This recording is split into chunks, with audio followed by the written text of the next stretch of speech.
నమస్తే sir. Sir, రాత్రి old సిటీలో మర్డర్ జరిగింది. ఒకటి కాదు, 3 జరిగాయి. ఎవరో చూశారట. రాత్రి పోలీస్ స్టేషన్కి వచ్చి రిపోర్ట్ ఇచ్చారు. షట్! మా ఫార్మాలిటీస్ మాకు ఉంటాయి కదా సార్. ఓసారి స్టేషన్కి వచ్చారంటే ప్లీజ్ అర్థం చేసుకోండి సార్. విట్నెస్ని సాక్ష్యం చెప్పకుండా మేము చూసుకుంటాం. సరే, నువ్వు నా కారులో నేను వస్తా.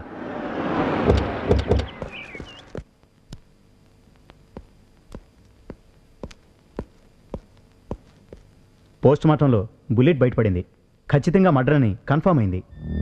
సూర్యనారాయణ సెల్ ఫోన్లో మీ నెంబర్ కూడా ఫీడ్ అయింది. వాడెవడో సాక్ష్యం చెప్తానంటున్నాడు. అపోజిషన్ పార్టీ వాళ్ళు దీన్ని పెద్ద ఇష్యూ చేసి కూర్చున్నారు. బెయిల్ రావడానికి టైం పడుతుంది. ఎంత టైం పడుతుంది? 4 రోజులు పడుతుంది. సరే, నువ్వు వెళ్ళు.